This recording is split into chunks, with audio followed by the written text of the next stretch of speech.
를 제시해 줬어요. 거기에 대비해서 저희들은 준비만 하면 되는데, 그럼 수요와 공급이 이루어지는 장소. 경제학에서는 이제 시장에 대한 정의를 뭐라 그러느냐. 수요와 공급이 이루어지는 추상적인 장소. 이렇게 간단하게 규정을 하고 있어요. 그럼 당연히 시장에 대한 내용을 잡아야 돼요.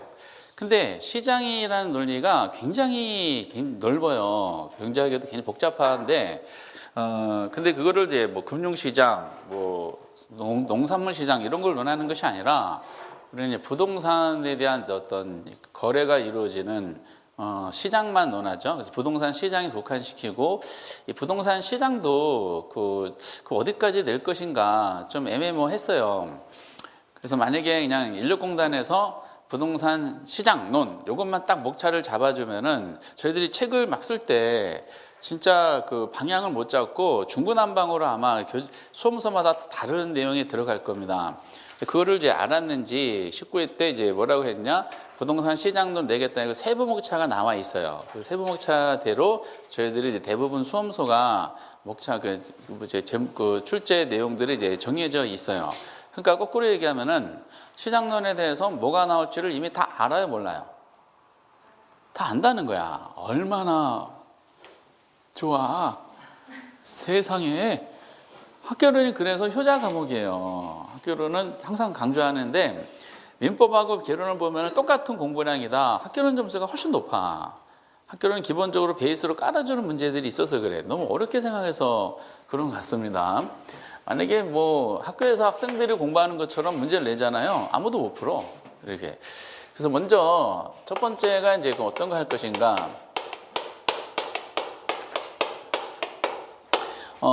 인력공단에서는 부동산 시장의 개념 및 기능, 뭐 특성 이렇게 돼 있는데 시장의 특성이 있죠. 요게 그 전통적으로 엄청 많이 나옵니다. 근데 이게 보통 2년마다 한 번씩 나오거든요. 32회 때 시장의 특성이 안 나왔어요. 그럼 33회 때는 어떻게 돼야 돼? 통계가 반드시 일치하는 건 아닌데 과거의 기출문제 보면 거의 2년마다 한 번씩 내거든요. 그러면 올해 당연히 나와야 되겠죠. 나왔을까 안 나왔을까? 나왔어요. 그래서 올해 뭐 여기 잠깐 수업을 한 적이 있었는데 시장의 특성이 이제 회차별로 나올 때가 됐네요 했는데 그대로 나왔으니까 아마 부담이 없었을 것 같고요. 두 번째가 이제 효율적 시장. 이것도 시장의 특성하고 관련이 되죠. 보통 이제 시장의 특성, 효율적 시장론이라는 것은 뒤에서 논하겠지만은 키워드가 정보거든요. 근데 효율적 시장론을 단독으로 나오는 경우가 있어. 작년에 케이스처럼. 근데 32회 때는 단독 나왔지만은 효율적 시장이 단독으로 자주 나올 만한 내용이 없어요. 공부를 해보시면 아실 거야. 사실상 효율적 시장 이론은 시험 막판에 되면은 딱 10개 지문, 10개도 많다. 어쨌든 뭐 체들을 잡아서 10개 지문 가지고 볶는 거야. 이렇게. 출제위원들이 그거 안에서 이제 지지고 볶기 때문에 어렵지 않아. 그래서 보통 요거를 같이 묶어서 나옵니다. 같이 시장의 특성하고 효율적 시장론을 묶어가지고 나오는데 역시 올해 그렇게 나왔어요. 그래서 올해 거는 한번 연습해 보시면 되고요. 근데 효율적 시장론에서 다만 그 정보 가치를 계산하는 것이 별도의 계산 주제로 등장하는데 올해 33회 때 정보 가치가 나왔는데 3년 전인가 4년 전에 나왔던 기출문제랑 똑같이 나왔어요. 진짜 똑같아. 깜짝 놀랐어. 이제 똑같아. 뭐만 달라요? 숫자만 달라요. 숫자. 그래서 어떤 분이 다른 학원에서 그 시험 끝나고 그러시더라고요. 야, 이거 기출문제 나온 공부하는 거인 줄 알았대요. 기출문제랑 워낙 이번 회차가 기출문제 베이스로 쫙 펼치다 보니까 그냥 이제 기출문제 좀 공부하는 느낌이 들었다 그러더라고요. 근데 그래서 그 얘기 듣고 이제 프린트된 거 시험을 보니까 시험 보면 그런 느낌이 저도 강했습니다. 그리고 주택 여가 현상. 주택 시장 중에서 주택 여가 현상이 나오죠. 이 여가 현상은 참 안 나와요. 안 나오는데 다만 이제 예를 들어서 20회 이후에 주택 여가 현상이 20회 때 2번 나왔어, 2번. 근데 별로 간단하게 나와가지고, 그리고 잘 안 나오다가, 갑자기 30회랑 31회 때 연타로 나왔어요. 연타. 근데 나중에 보세요. 30회랑 31회 문제가 지문이 똑같아. 그러니까 여가현상도 나중에 공부하실 지문이 몇 개 안 돼. 한 이것도 10개 이내에서 이제 전부 다 해결이 되는데, 그러니까 당연히 잘 안 나오는 파트가 처음으로 30회, 31회 연타로 나왔기 때문에 32회 때는 당연히 안 나왔겠죠. 33회 때도 출제 가능성이 거의 없어요. 이렇게. 그래서 이제 여기가 시장의 전반론인데 이 파트가 보통 한 문제에서 두 문제가 나옵니다. 근데 올해 33회 때는 시장의 특성 예상대로 나왔고 효율적인 계산 문제가 떴기 때문에 주택 여가 현상은 이제 시험 문제가 할당이 안 되는 거야. 이렇게. 그런데 시장론은 후반부가 중요합니다. 후반부에서 출전이 엄청 좋아하는 이게 지대론이라고 있어요. 진짜 요거는 점점 쉬워지는 경향이 있는데 여기부터는 이제 외국인들에 대한 그 감이 좀 있어야 돼요. 혹시 그 리카도라는 사람 들어본 적 있으세요? 네. 들어보셨어요? 투넨, 마르크스, 알던저, 마샬. 우선 5명이 세트야. 5명. 기본 플러스 알파인데 아직은 플러스 알파에 해당되는 문제들은 아직 빅데이터가 그 형성이 안 돼 있어요. 그래서 5명 가지고 지지고 보는데 올해도 이제 이게 당연히 나왔죠. 이거는 10번 보면은 한 8번 정도 출제되는 경향이 있어요. 다만 학교에서는 예를 들어서 이제 저 개인적인 경험을 리카도 이론 가지고 한 학기 동안 공부했던 경험이 있어요. 리카도 하다 보면은 아담 스미스도 해야 되고 그다음에 튜넨도 이게 연결해서 하다 보니까 1년 내내 거의 1년 내내 한 거야. 근데 이거를 우리는 시험에 국가에 내다 보니까 겉핥기식으로만 나오거든요. 이렇게 복잡하지는 않습니다. 그리고 도시 내부 구조론. 요건 많이 안 나오는데 이것도 나중에 공부해 보시면 아실 거야. 도시 내부 구조는 많이 안 나오는 이유가 출제될 수 있는 여지가 그렇게 많지가 않아요. 그 요즘에 도시 내부 구조론이 요 지대론하고 같이 묶어가지고 한 세트로 많이 등장하게 됩니다. 그리고 이제 나온 것이 입지론. 입지론 두 가지로 내는데 공허 입지론이 있고요. 그리고 여기 중요하죠. 상어 입지론이 있어요. 이건 주로 계산 문제 위주로 나옵니다. 상어 입지론 올해 계산 나오고 지문으로도 나와서 2개가 나왔더라고. 그래서 보통 이제 여기가 선어 문제가 출제를 합니다. 여기가 후반부가 중요해요. 그러니까 어쨌든 우리는 이런 시험 범위 목차를 다 알고 있다, 모르고 있다. 다 알고 있다는 거야. 그럼 여기에 맞춰서 제가 이제 책을 구성하고 구성된 책에 맞는 수준의 중개사 시험 수준에 맞는 지문을 시험 때까지 계속 반복하시다 보면은 여기는 것은 다 맞춰야 돼. 한 문제도 틀릴 만한 여지가 없어요. 목표를 다 가져주시기 바랍니다. 그래서 이제 요번 순환 때는 뭐 다 하긴 좀 그렇고 여기는 다 외국인들 나오기 때문에 외국인들은 여러분 친하지 않죠. 전반부에 대한 요거 여기 전반부만 한번 개략적으로 건드려 보도록 하겠어요.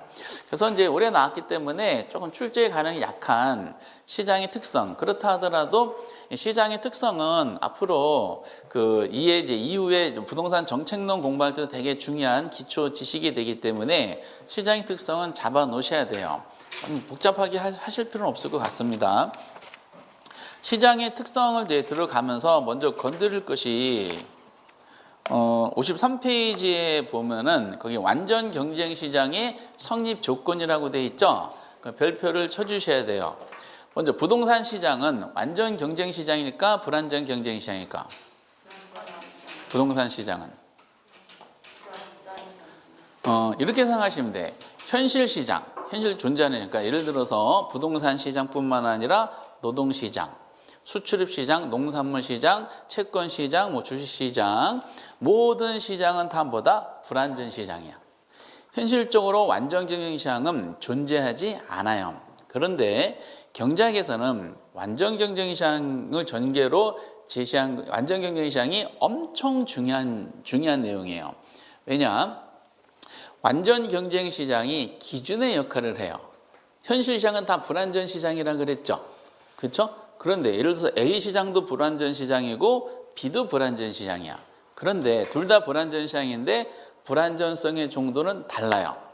예를 들어서 A가 B보다 더 불완전 시장이야. 왜 A가 B보다 더 불완전 시장입니까? 할 때 기준의 역할을 하는 것이 완전 경쟁 시장입니다. 그리고 앞에서 우리가 경제학에서 다루는 많은 이론들이 있죠. 앞에 수요 법칙, 공급 법칙 이런 거 논했잖아요. 균형이동 이런 거 논했죠. 이 모든 이론들이 전부 다 뭐다? 완전 경쟁 시장을 가정하고 만든 모델입니다. 이게 어쨌든 그래서 부동산 시장은 불안전 시장인데 왜 불안전 시장인지를 완전 경쟁 시장에 대한 내용을 가지고 알고 계셔야 돼. 여러분들 이제 완전 경쟁 시장에서는요. 완전 경쟁 시장에서는 시장 실패 있죠. 시장 실패가 나타나지를 않아요. 오케이? 그러면은 시장의 역할이 뭐냐? 시장의 중요한 기능이 자원을 효율적으로 배분하고 적정한 균형가 있죠.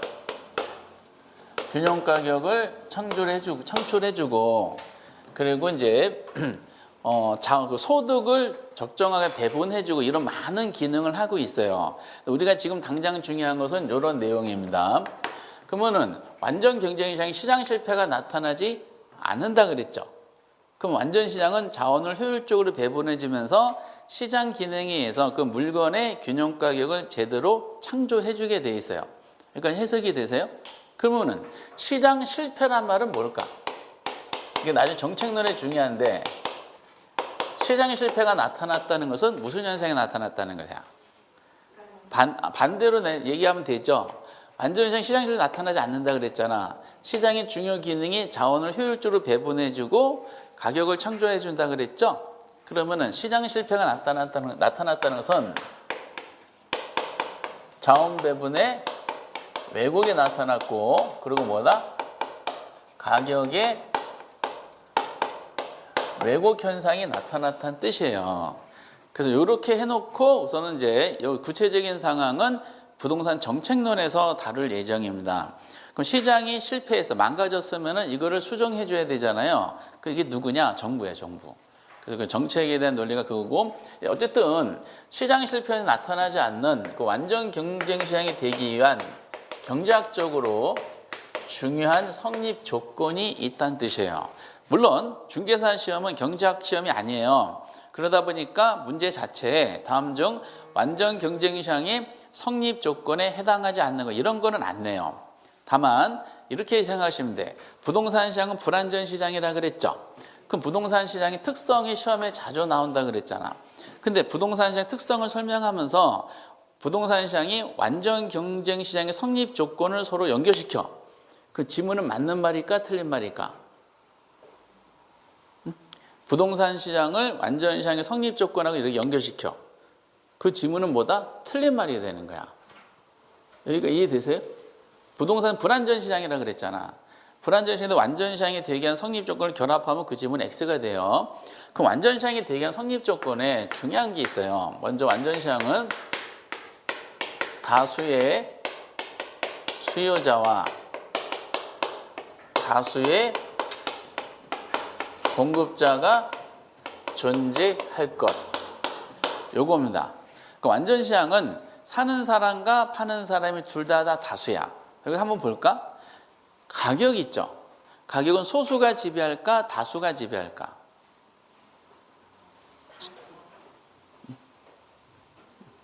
소수가 지배해요? 다수가 지배해요? 그렇죠. 여러분들 한번 상식적으로 접근해 보세요.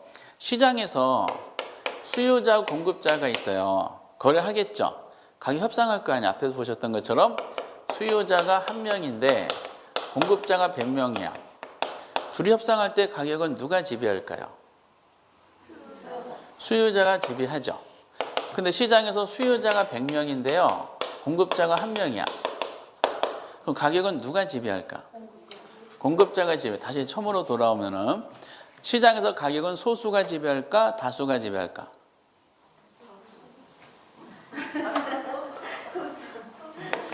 소수가 지배하지. 1명이 지금 지배한다 그랬잖아.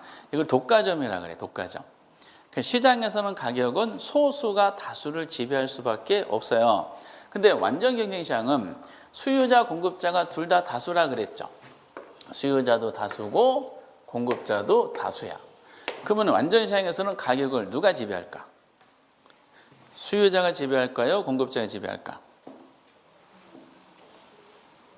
아무도 지배를 못해요. 소수가 지배한다 그랬잖아. 둘 다 다수이기 때문에 상대방을 가격으로 지배할 수가 없어요. 완전 시장에 참여하는 수요자 공급자들은 시장에서 물건을 거래하고 참여를 했어요. 참여했는데 본인이 거래하고자 한 물건의 가격이 자기도 모르는 사이에 이미 결정이 돼 있어요. 시장이 결정해 준 거야. 이걸 아담 스미스라는 사람은 보이지 않는 손이라는 표현을 썼어요. 그렇기 때문에 완전 시장에서는 상대방을 가격을 지배할 수 없는 가격 순응자 역할을 하게 되는 겁니다. 요거야, 가격 순응자 역할을. 다만 완전 시장에 참여하는 사람들은 본인도 모르는 사이에 이미 본인이 거래하고 한 물건이 결정이 돼 있는 상태거든요. 그러면 결정된 가격에 의해서 거래하고자 한 물건의 수량만 조정하는 역할을 하는 것이지 가격에 대한 지배 역할을 하지 못합니다. 근데 이게 중개사 시험에 나온 거야. 어떻게 되냐면은 부동산 시장에서는 다수의 구매자와 다수의 판매자가 존재한다, 이런 지문이 있어요. 그 질문 맞는 말이야, 틀린 말이야? 틀린 말이래. 이미 부동산 시장 무슨 시장이라 결론 내렸어요? 불안전 시장이 결론 내리고 스타트하는 거죠. 모든 시장이 다 불안전 시장이라 그랬으니까. 근데 부동산 시장에서 다수의 판매자와 다수의 구매자가 존재한다고 하면은 부동산 시장이 무슨 시장 돼버려요? 완전 경쟁이 돼버리기 때문에 이 논리는 맞지가 않아요. 그래서 현실적으로 봐도 부동산 참여하는 전부 다 소수가 돼요. 소수. 그 이유가 천천히 나오고요. 그리고 이 두 사람에 대한 참여자 수가 나왔으니까 두 사람이 거래하고자 하는 상품이 있겠죠. 거래한 상품이 동질할 걸 가정해요. 상품의 동질성. 그럼 동질적인 상품, 우리가 지난주에 기억은 안 나시겠지만 무슨 관계라고 했는 기억 나세요? 동질 상품 무슨 관계? 대체 관계야. 그럼 대체 관계에 있는 물건들은 서로 가격이 어떻게 될까? 가격이 같아져요. 그러니까 저하고 충무로에서 원빈이 서로 대체제예요. 그럼 서로 이제 출연할 때 상대방을 신경 써 안 써요? 라이벌이니까. 신경 쓰죠. 원빈이 몸값 올리면 저는 어떻게 해? 나도 올려주세요. 원빈이 각 내리면 내렸네? 나도 내려주세요. 그렇게 상대방을 대체관계 물건들은 신경을 써요. 결국 완전 시장에 거래되는 동질적이 되면은 동질적 상품의 경우는 똑같은 가격이 형성이 돼요. 이거를 일물일가의 법칙이라 그래요. 그래서 일물일가 법칙 있죠? 일물일가 법칙이 적용되는 시장, 무슨 시장만 적용된다? 완전 경쟁 시장만 적용이 돼요. 근데 이게 부동산 시장은 적용이 안 돼요. 앞에서 무슨 특성할 때 논했어? 개별성 논했잖아. 이게 성립이 되려면 동질이 해야 되잖아요. 그럼 성립이 안 되려면 동질의 반대말 뭐야? 동질의 반대 한자. 이질성이잖아. 다 다르다는 거죠. 근데 이질성이라고 토지의 특성 논하다 보면은 너무 어감이 안 좋은 거야. 전염병 장티브 생각날 거 아니에요. 그러니까 좀 부드러운 말 다 다르네. 그래서 개별성이라는 말을 써서 개별성의 가장 대표적인 파생 현상이 일물과 법칙이 적용이 안 된다는 논리는 경제학 원리에서 나오게 되는 겁니다. 그리고 제일 많이 나오는 게 요거죠.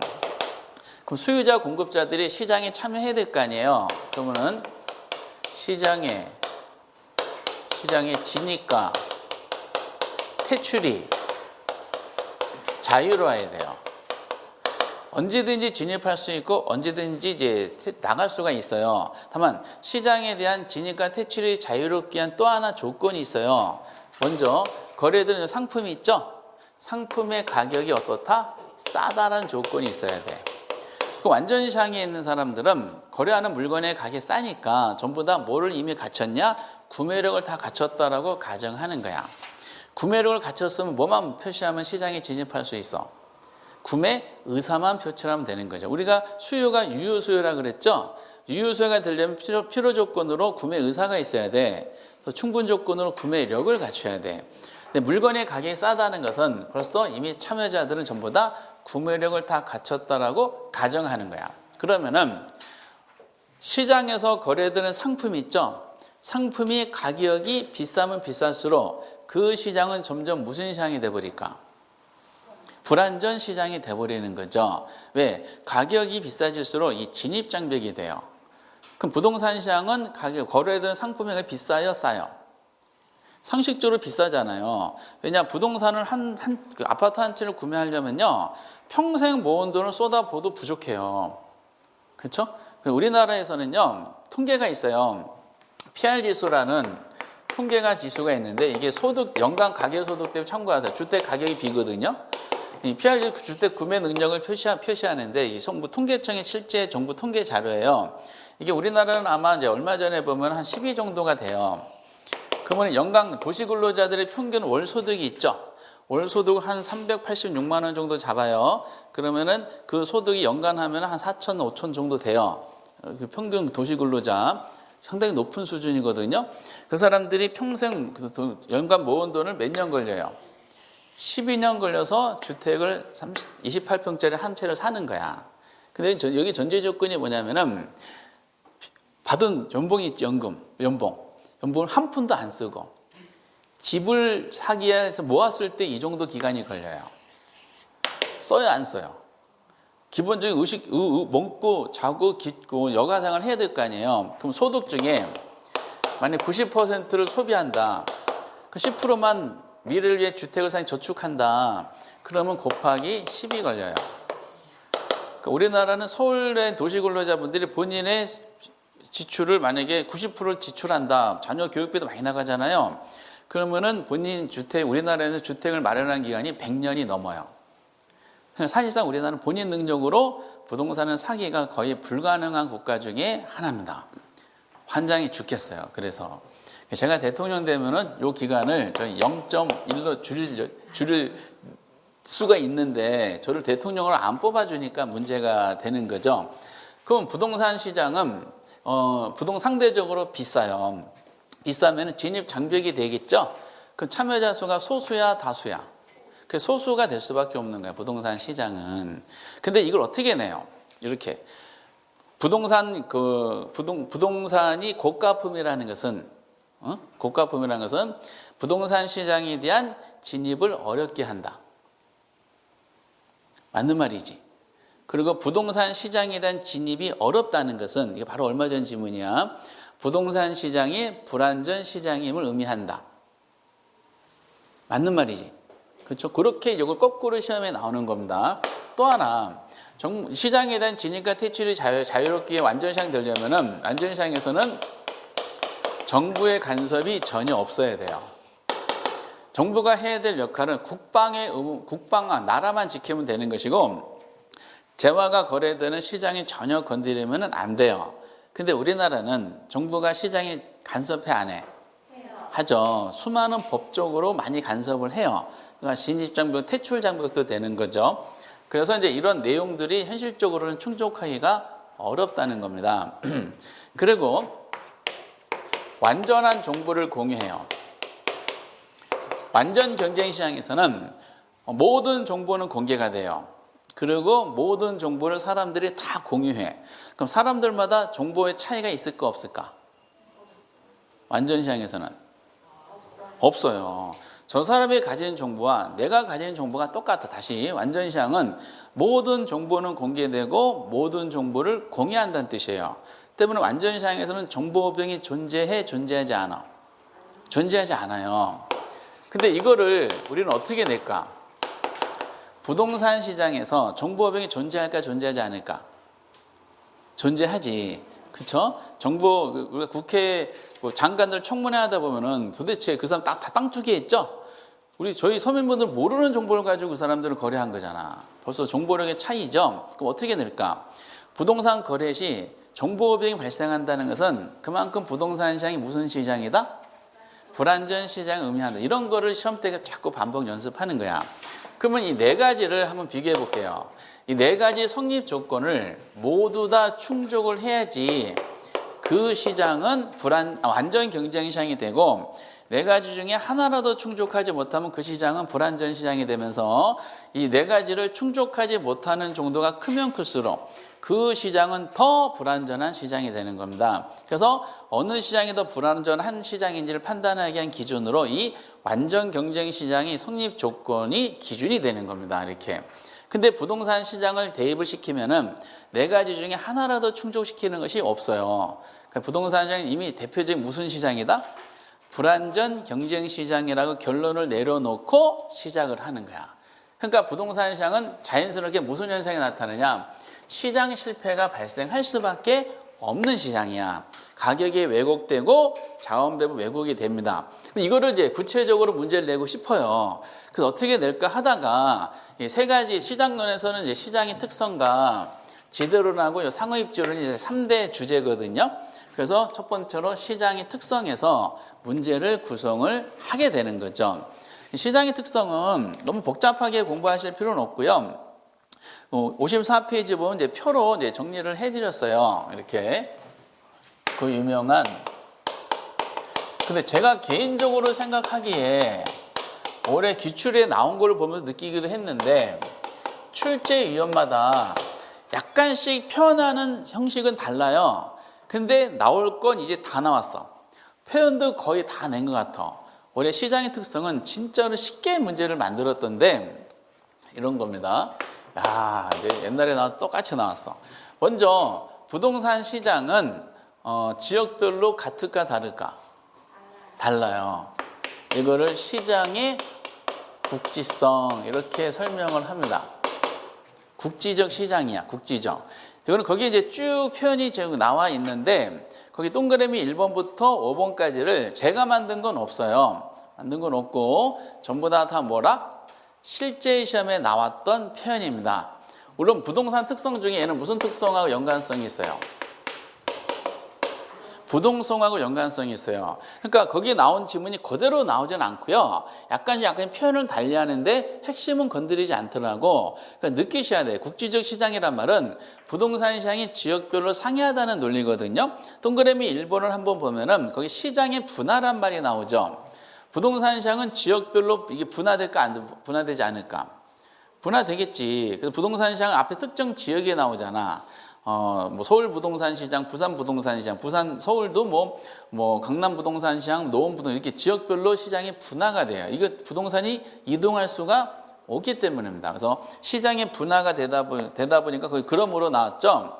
유사한 부동산이라도 지역별로 서로 다른 가격이 형성될 수밖에 없죠. 똑같은 아파트를 하더라도 부동산이 어느 지역에 있느냐에 따라서 부동산 가격이 달라지게 됩니다. 그럼 동그라미 1번이 쭉 표현했어요. 그 분할에서 나타난다. 별도의 지문이고 그러므로 그 이유도 별도의 실제로 나왔던 지문인데 동그라미 2번 지문이 시험에 나왔다 한번 가정해 보세요. 그럼 이거는 부동산 시장이 국지적 시장을 설명하고 있는 거구나 라는 것이 느낌이 오세요? 예, 느낌이 오시는 것 같고요.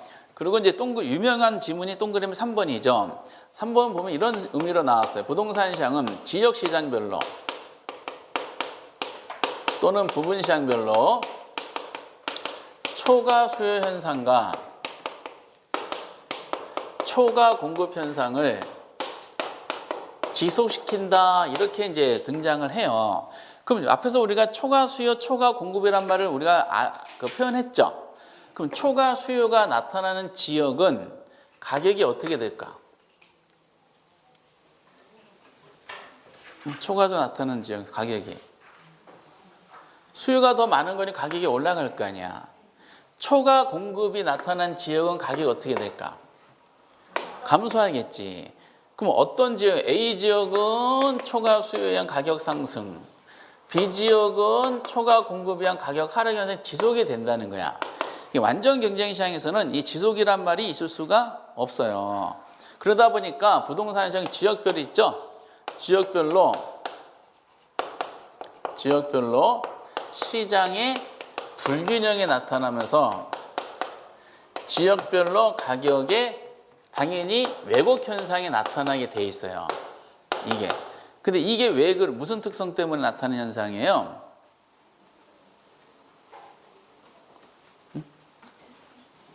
이 부동산 특성 중에 이게 부동성 때문이지. 그치? 만약에 부동산이 이동이 가능하다면 이런 일이 나타날까 안 나타날까? 나타날 수가 없지. 그치? 그러니까 이제 예를 들어 가지고 요즘에는 제가 이렇게 많이 못 먹는데 옛날에는 많이 먹었어. 진짜 제 큰 놈이 진짜 엄청 먹어. 밥 한 5공기 먹거든요. 많이 먹으니까 키는 많이 크던데 그나마 유전자 조작에 대해서 그나마 좀 다행이던데. 근데 저도 엄청 먹었어요. 그래서 이제 원장님들하고 식사하면은 저를 가만히 지켜봤었어요. 이게 그러면서 전 식당에서 그 제공하는 그 공기 있죠, 공기 밥 공기 왜 이렇게 적어? 지금은 뭐 좀 그렇지 않은데 옛날에 너무 적어. 그러니까 이제 어떤 노량진에 수업할 때 그 여자 원장님이 이제 계전에 10년 정도 수업했으니까. 그런데 그분은 식당 같이 가면은 그분 적게 드시더라고. 쪽발 살이 참 살이 별로 안 찌셔가지고 같은 공기인데 저한테는 이제 초과 수요고요. 그분은 초과 공급이야. 그럼 식당 안에서 균형을 맞출 수 있을까 없을까? 맞출 수 있지. 왜냐? 그분 초과 공급이니까 밥이 3분의 1을 푸셔다가 항상 저한테 주셨어. 그러면 이처럼 동사는요, 이동이 가능해. 그러니까 두 사람 간의 불균형이 해소돼, 안 돼? 해소가 되는 거야. 근데 부동산은 이동이 불가능하죠. 이동이 가능하다 그러면은 저 우간다의 그 평양 있죠, 평양. 거기 뭐 사자막 다니고 우간다 땅 싸거든요. 그 우간다를 땅을 그 배에 싣고 와가지고 강남에다 펼쳐놓으면은 강남 땅 가격 떨어질 수가 있겠지.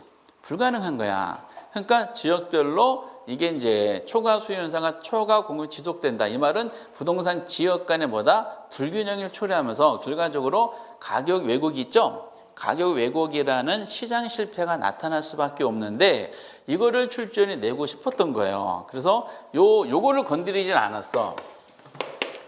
요 책에 나온 요 표현은 그대로 고수하고요. 여기다가 뭐로 나왔냐? 부동성으로 인하여, 내구성으로 인하여, 고가성으로 인하여 이 세 개 지분이 실제 내용이에요. 그러면은 뭐예요? 어느 하나는 맞고 나머지 틀렸겠지. 이게 뭐가 들어가야 돼? 거기도 책에 있듯이 부동성으로 인하여라고 해야 되지. 이게 이동이 불가능하기 때문에 나타나는 현상이죠. 근데 내구성으로 틀렸고요. 고가성 틀리게 나왔던 거지. 내구성이란 말은 뭐냐? 수명이 길다는 뜻이야. 수명이 긴 거하고 지역 간의 불균형은 전혀 상관이 없고요. 비싸다는 거하고도 관련이 없는 거지. 그래서 이것도 이제 모의고사 내드리면은 초반에는 틀리시더라고. 이렇게. 그래서 그게 상당히 유명한 지문이 동그라미 3번이고요. 동그라미 4번도 좀 오래전에 나왔어. 부동산 시장은 지역 간의 실제로는 좀 길게 낸 걸 제가 줄여드린 거야. 핵심이 요거니까. 지역 간의 연계성이 높을까 적을까? 적지. 만약 연계성이 높으면 어떤 현상이 나타날까? 만약에 서울에서 강남 지역 땅값이 높아졌어요. 부동산이 연계성이 있대. 그럼 어때? 저기 제주도 땅까지 도미노 현상으로 다다다다 동시에 올라가요. 근데 부동산 시장 국지적 지역별로 상이한 현상이 나타난다 그랬죠? 별개 시장이 별개. 그래가지고 국지적 시장, 지역과 연계성이 적다라는 표현이 그래서 나온 거예요. 이거를 아마 모의고사 접하실 거야. 연계성이 높다라고 아마 아실 겁니다. 동그라미 5번은 그래서 부동산이 움직이지 못하죠? 지역적인 시장이에요. 그다음에 지역 환경 영향을 받을까 안 받을까? 영향을 받을 수밖에 없어요. 근데 그 환경 요소가 그 환경이 들어선 그 지역에만 영향을 미치는 거지. 그치? 만약에 여기가 또 까먹었다. 여기 남양주죠. 왜 자꾸 남양주라는 게 입에 안 붙지? 자꾸 연신내하고 남양주 헷갈려. 남양주에 만약에 지하철역이 생겼다. 만약에 그러면은 그 땅 가격은 그 지하철역의 환경 요소는 남양주 부동산 영향 미치죠. 남양주에 생긴 지하철역이 저 부산 땅에 영향 미쳐요? 전혀 관계가 없어요. 그렇기 때문에 움직이지 못하는 부동성에 의해서 부동산 시장도 이렇게 국지적 시장의 역할을 가지고 다만 시장의 국지성 이렇게만 내기에는 너무 지문이 아깝죠. 그래서 이거를 말로 막 풀었습니다. 저도 여기 책에 그 동그라미 2번부터 5번까지는 실제 지문이니까 유명한 지문이에요. 이거를 모의고사 같은 데를 이제 학원에서 연습할 때 내드리긴 하는데 요거 표현 말고 다른 표현도 해가지고 연습을 시켜드리면은 이게 국지적 시장을 설명하는구나라는 감을 캐치를 하셔야 돼. 그러니까 이거 암기하지 마시고 느끼시면 돼. 이렇게. 그리고 이제 또 하나 유명한 지문이 요거죠. 올해 정답이 여기서 나왔더라고. 두 번째에서. 원래 1번하고 2번이 제일 많이 나왔던 건데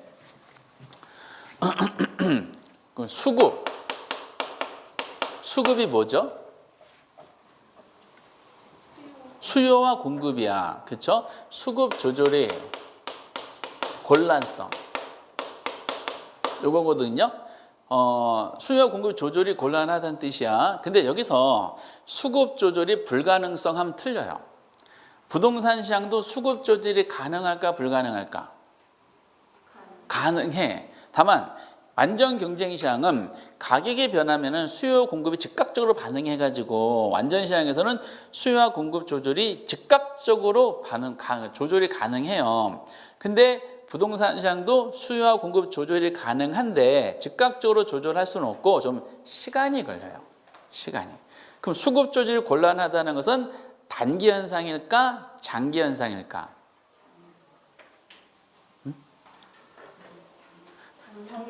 그렇죠. 이제 국어적으로 해석해 보세요. 부동산 시장 수급 조절이 가능하다 그랬죠. 그런데 시간이 좀 걸린다 그랬어. 그럼 부동산 시장도 장기적으로는 수요와 공급이 조절이 가능한 거야. 그럼 조절이 곤란하다는 것은 단기 현상이 돼요. 그럼 수요와 공급이 즉각적으로 조절이 가능해야지 균형가를 맞춰줄 수 있거든요. 근데 단기적으로 수급 조절이 곤란하다 그랬잖아. 수요 공급 작동이 안 되는 거야. 그러다 보니까 단기적으로 그 물건의 가격이 왜곡 현상이 나타나는 거야. 어차피 부동산 시장은 왜곡 불안전 시장이라 그랬으니까 시장 실패가 나타나서 가격의 왜곡 현상이 나타날 수밖에 없어요. 다만 국제적 시장에서는 지역 간의 가격의 왜곡이 나타난다 그랬죠. 근데 여기서는 가격 왜곡이 뭐다? 시간 개념으로 가격 왜곡이 나타나는 거야. 장기적으로는 수급 조절 가능하니까. 근데 이게 한 10번 정도 나왔어. 똑같은 표현들이. 근데 10번 정도 나오는 과정 중에 딱 한 번이 여기다가 장기적으로 낸 거야. 장기적 가격 왜곡 현상이 나타난다고 맞는 말 틀린 말? 틀린 말이야. 근데 이 장기적으로 나왔던 거 있죠? 요게 올해 33회 때 오랜만에 또 나왔더라고. 장기적인 현상이다 그러면 이건 틀리게 되는 거예요. 단기적인 현상이 되는 겁니다. 이걸 바로 느꼈을까? 시험 읽으시면서? 바로 느끼셨을 거야, 이렇게. 그리고 부동산 시장은 이 말을 해석하면 지역별로 다르죠. 수급 쉽지가 않잖아. 그러면 또 하나가 지역별로 다를 뿐만 아니라 같은 지역 안에도 여러 가지 부동산 상품이 있잖아요. 같은 지역에 있는 상품 똑같을까? 그거 다 달라. 상품의 뭐죠? 비표준화성이 나오게 되는 거죠. 이거는 이제 개별성 때문이야. 요거는 뭘 반대로 설명한 거냐? 요걸 반대로 설명한 거예요. 아까 완전 시장이 되려면 상품이 동질해야 된다 그랬죠? 반대로 상품은 이질성, 다 다르다? 비표준화성이에요. 작년인가 재작년에 감정평가사 시험에서는 이거를 표준화 이렇게 나왔더라고. 비표준화성이니까 오른쪽에 표현해 드렸던 것처럼 부동산 시장 일물과 법칙이 적용돼야 안 돼요? 안 되죠. 동질의 반대로 표현한 거니까. 상품 간의 비교가 쉽다 어렵다? 당연히 다 다르니까 비교가 어렵죠. 시장을 복잡하게 해요? 복잡하게 해요? 당연히 복잡하게. 다 케이스 바이 케이스가 되는 거야. 일반화된 법칙을 성립할 수가 없는 거죠. 그래서 2번 동그라미 2번 지문이 그나마 자주 나왔어요. 상대적으로 많이 나오진 않는데. 그리고 이제 유명한 네 번째. 거래의 비공개성이 나옵니다. 이것도 이제 개별성 때문에 등장하는 거예요. 그래서 거래 비공개성에서는 거기 동그라미 뭐죠? 3번을 이제 별표를 쳐주세요. 3번 지문 그대로 나옵니다. 그럼 거래가 비공개성이야. 그러면 거래 비공개성은 뭘 유발시켜? 상식적으로 한번 생각해 보세요. 보통 거래는 사적으로 많이 이루어지겠죠. 그렇죠? 공적으로 이루어지기보다는 사적으로 은밀하게 많이 이루어져요. 그러다 보니까 거래가 비공개적이기 때문에 뭘 유발시키냐? 거래 당사자가 있잖아. 거래 당사자 정보가 같을까 다를까? 달라요. 그래서 거래 정보가 다르다는 뭐라 그러냐? 정보의 비대칭성이다라고 얘기합니다. 그럼 정보가 대칭하다는 것은 거래 당사자 정보 똑같다는 뜻이거든요. 그 비대칭성이야. 이걸 나중에 정책론으로 나오는데 이걸 어떻게 바꿔서 내요? 대칭하면 틀리게 되는 거야. 그럼 정보가 비대칭하면 문제가 발생을 해요. 매수자가 알고 있는 정보를 매도자가 몰라. 그럼 매도자가 모르는 정보를 매수자가 알고 있잖아. 그럼 어떻게 할까? 정보를 이용할까? 아니면 이용하지 않을까? 이용하겠지. 그러면은 매수자하고 매도자가 정보가 똑같아. 정보가 대칭이에요. 정보가 똑같아서 형성되는 가격이 성립이 안 돼. 매수자가 알고 있는, 매도자가 모르는, 매수자는 자기가 알고 있는 정보를 이용해 가지고 정보가 똑같았을 때보다 좀 더 물건을 싸게 사려고 해요. 그렇죠? 반대로 매도자가 알고 있는 정보를 매수자가 몰라. 그럼 매도자는 그 정보를 악용하겠지. 그 두 사람의 정보 똑같았을 때 형성되는 가격보다 물건을 좀 더 비싸게 팔려고 그래. 그럼 정상 가격 형성되겠어, 안 되겠어? 안 되는 거야. 그러니까 이 정보 비대칭성 결과적으로 뭐를 유발시켜요? 가격을 왜곡시키는 현상이 나타난다는 뜻이지.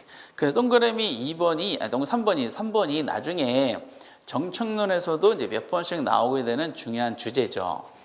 그리고 5번째, 정리가 나오죠. 부동산 시장은 지역별로 달라요. 국지적 시장. 상품마다 달라요. 상품의 비표준화성. 내용 파악도 어려워. 뭐다? 거래 비공개적이야. 그리고 수급적 쉽지가 않아. 결과적으로 뭐예요? 부동산 시장은 체계적인 조직화된 시장을 만들기가 불가능해요. 다 케이스 바이 케이스야. 그래서 시장이 조직성, 비조직성. 비조직성이라고 하죠.